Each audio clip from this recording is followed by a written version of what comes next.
motorsport wins and victories and titles behind his name.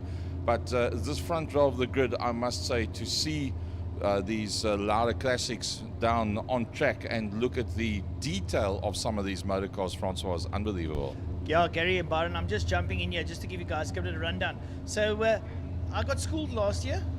It's not Franco Donadio, it's Franco Donadio. It's an Italian name. Michael Hitchcock's there in that 67 Coupe Mustang, 30 Matons further back. And I've got Peter Hitchcock, who's also built himself one of them. I don't know if he'll be out. I know he wants to race it. We've got Riley's Beetle that's back. The Flat 4 Racing Beetle. It is absolutely beautiful in blue. It is immaculate if you've seen it from close up. Yeah, I saw it. We had our shindig about 2 weeks ago. Beautiful thing. There comes the Piranha. It's back. Nice to have the Capri Piranha back out there. Ian de Toy in that car. So Nyan's going to see if he can put the Piranha around. Anton Relino coming there in the Morris Minor. Anton loves that car. You have got it's like having a new girlfriend every time he gets in the car. He's absolutely passionate about it. Some beautiful Mark 1 Escorts. And the thing that really blows my mind, when last have you seen a Ford GT40? And those are original, Meneer. They are not kit cars. Those are original Ford GT40s down on the line.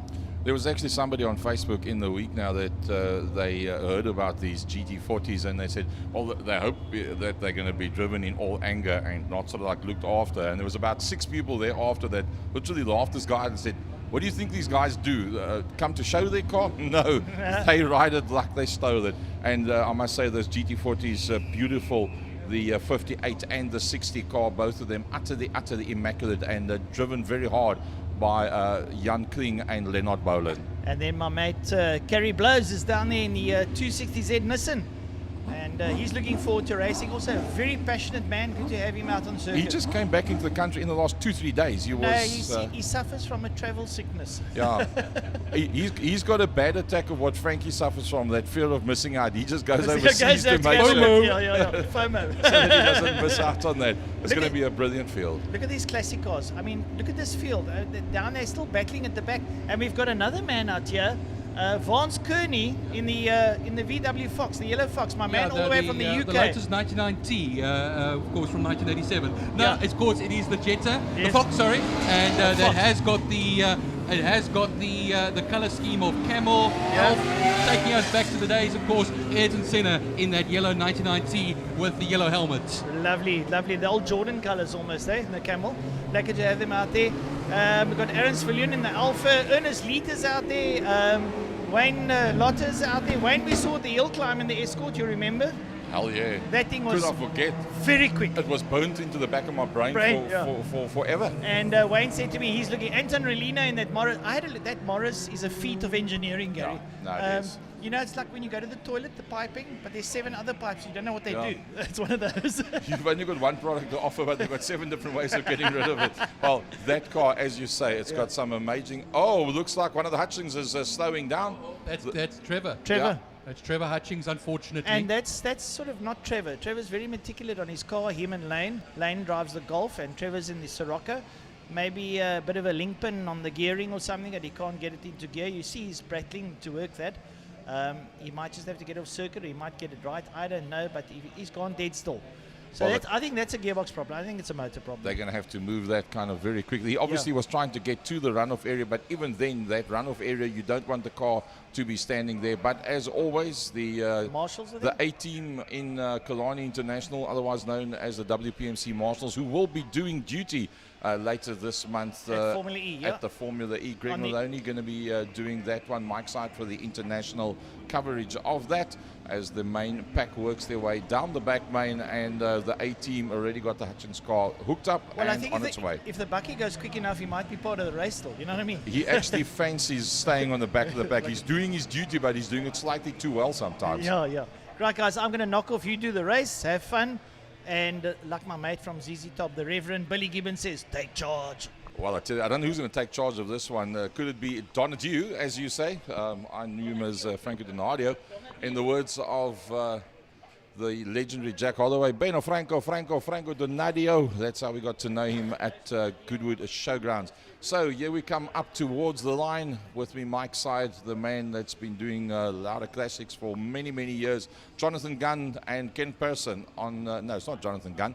It's Kenneth Person and Michael Hitchcock that's on the front row of the grid. Let's take them off the line. Well, Pearson will lead them off and the McLaren will take it in the lead. Hitchcock will be alongside him in the Mustang. Donadio in fourth, and there goes Race Mace in the Piranha. The Capri Piranha in third position at the moment. A good clean start from everybody. A whole gaggle, a whole stack of cars going through that first turn. And already now on that first lap, it's going to be an 8-lap race as they come around then now into turn 2. Well, that McLaren going quite nice and wide over there as well. And look behind them, that all-Ford battle there as Neon de Toy holds off Donadio. Then a big gap until we have that big Chevy DeVille holding off the GT40. Clary blows with a whole gaggle of cars in there behind him. Ernest Leet being one of them. We've got Golf Mark II, we've got Escort Mark I, we've got the Fiat 131. They all in there. We've got the Alfa Romeo in there as well. Our leaders coming out into the back, man. The man from pole position leading them out very, very neatly. It looks like the Peter Goch car in the hands of Neandertoy NDT is in that second position and holding sway down the back. It looks like the Studebaker Silverhawk is slowing at the back of the field. I didn't actually see who's actually behind the wheel of that motor car, but we'll find out for you shortly because we have the first lap going to be completed. And here comes the Kenneth Pearson car. And he crosses the line. And that is the 68 Mustang of Mouton that is now pulling off the side of the back straight. I wonder if that's going to cause a problem because that car's not going to make it all the way. It's not going to make it all the way. He's pulled it onto the right-hand side of the circuit. Leaders will be coming around in the not-too-distant future as they work their way through turn number 2. It's Donadieu that is there just ahead of a Neandertoy with Michael Hitchcock right in there behind them. Starting off with a McLaren and then going through a Capri. Then going through a Mark I Escort and then the iconic behind that Mustang. And then, well, in the next position is a beautiful looking massive block of flats, blue with black roofing. That is something great.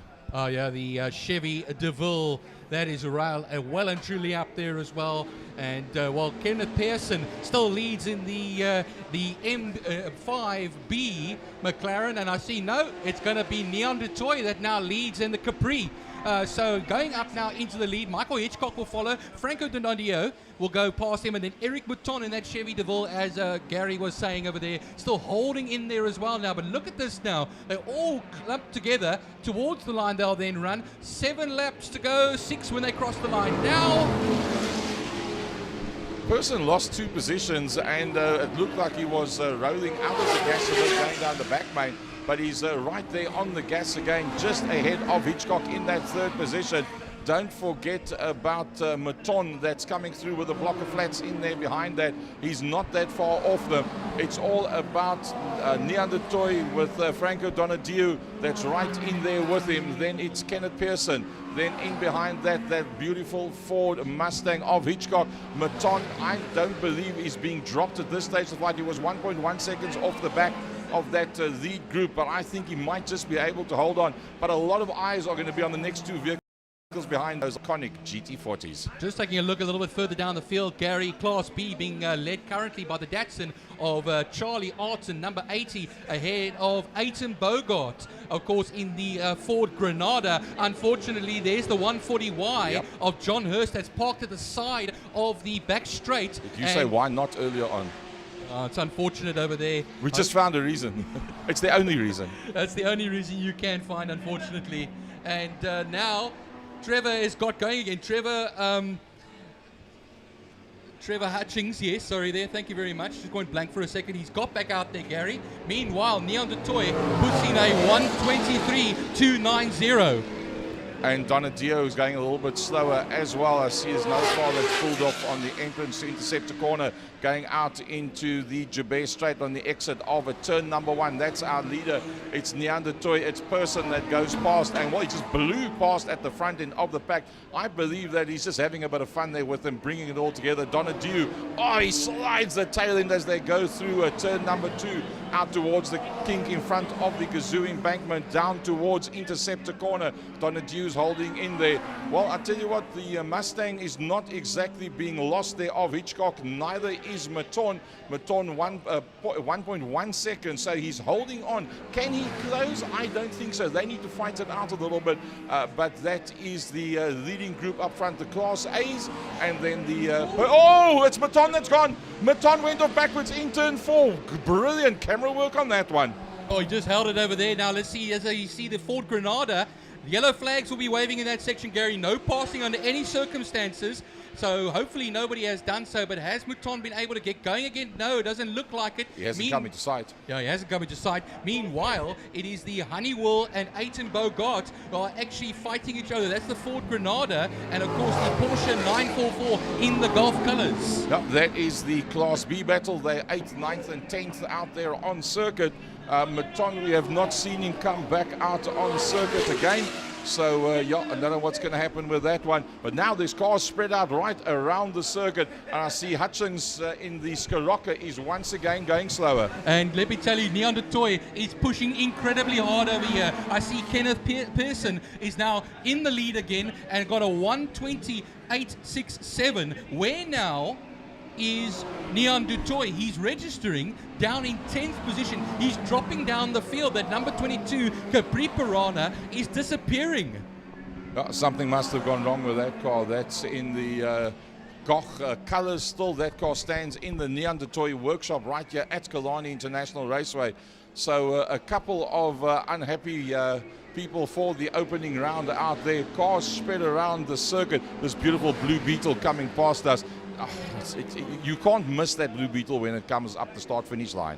Oh, it's lovely to see the Beetle. But look there, a Honda CRX as well, right behind. I drove behind that roadworthy car, remember, coming in here. So it's always great to see the roadworthy cars coming and racing at Killarney. I see here. Yeah, here comes our leaders towards us now. It's Pearson that is ahead there of a Neon du Toit.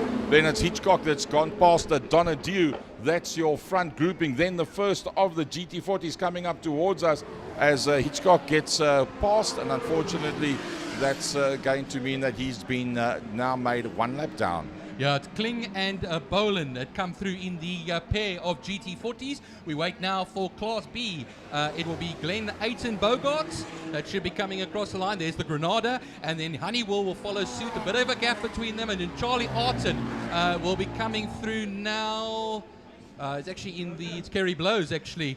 That looks like he's come through. Is that in the Mazda? Oh, where's Charlie Arton? Charlie Arton's in the Mazda. Sorry there, Gary. And Kerry Blows is in the Datsun 240Z. They've swapped around. Yeah, Bruce Evans-Tappan in the Toyota Corolla going one position up.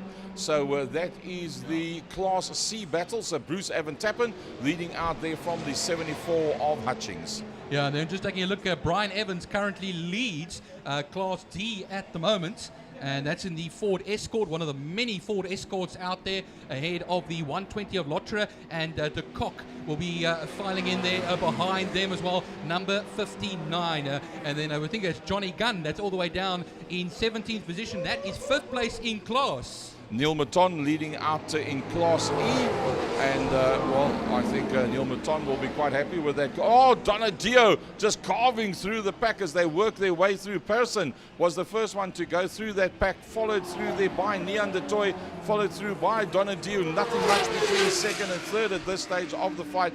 The Mustang just a little bit bigger, taking a little bit longer to get through there, weaves his way through past the man that spent half of his life at this racetrack, been Ernest Leet, who's still out there with a Fiat. Yeah, 14 months of no racing for Ernest Leet. He's back again in his trusty 128 rally. Meanwhile, though, 2 laps left to go, including the one they are currently on, going through Interceptor corner, turn 3. It's Neon du Toit that's holding off Donadieu as they go now towards turn 4. He's still nose to tail with him over here. Hammer and tongs going at it now. This will allow Kenneth Pearson to get away in that McLaren, the McLaren with the original McLaren badge with a Kiwi on it. You just spoke about that Honda CRX earlier on. That's the car they're closing on, and I think the camera's probably going to stay with that. Go down into turn number 5, Cape Town corner, Pertamina Fastron with that iconic, lovely blue Beetle in there as well. Both of them stay on the outside, the Beetle and the CRX Honda. And here they come through now. It's Kenneth Pearson. This will be the start of the last lap for Kenneth Pearson. I think he's got enough pace underfoot. Donadio's now switched his lights on, and that's to say good morning, Neanderthal. Look at this. I'm on my way. But look at Hitchcock. Hitchcock is closed right up. He battled a little bit. He picked up the traffic where he is now on the previous lap, and it was just at the wrong spot. He lost a bit of ground, but he's managed to catch up to them again, and I think it's now going to be a three-way battle for the last lap. Oh, he's running out of time, though. Blue flags were frantically waving there, Gary. Here they go now. Oh, a little bit wide there from Neanderthal, and Neanderthal has let Donadillo through, and he's now left vulnerable to the Mustang behind him, as now Hitchcock will come through into turn 3 interceptor. This is going to allow Kenneth Pearson just to get away from them. I think basically he's got this one sewed up. Don't want to speak too soon. A car slowing down still on the lap. I think it is the cock here. Is it? Yeah. Well, let's go back to the leaders. That's where the camera's going to be, out into the back main. So Pearson has done it all right. It's Donadillo. It is, Hitchcock closing. Hitchcock's closing on the back of Neanderthal. Last gasp effort. Donadillo closes the line. And going around the outside's Neanderthal, who's going to be the last of the late breakers. He cuts across to the inside. He says, I'm going to go into the inside line. You didn't close it. I'll close it up. Blocks Donadillo off. And it's going to be Pearson that's going to lead them coming out. Hitchcock is in that 4th position. He is very, very close. Bring them to the line. Well, here comes Kenneth Pearson in that lovely McLaren. Will take the victory, but there's going to be a tight one to the line. Neanderthal will get second. Third will be Michael Hitchcock, and Donadillo will get that 3rd place in class, but 4th overall. Now it will be the little Beetle. Of course, has been lapped. That is Johnny Gunn. And then Jan Kling. Dave Rowley has now taken it. Johnny Gunn, of course, is in the Sirocco. And then, Kling and Bolan in the pair of GT40s. King has he's already come through. The rest of them, I don't see the second of the GT40s. Oh, the second of the GT40s, Bolan's going slowly down the back main and being overhauled by a whole bunch of cars coming towards him. Yeah, that will be Leonard Bolan, unfortunately, but it's Glenn Ayton Bogart that will take the Granada across the line for the winner of Class B. Andrew Honeywell in his 944 Golf Porsche will be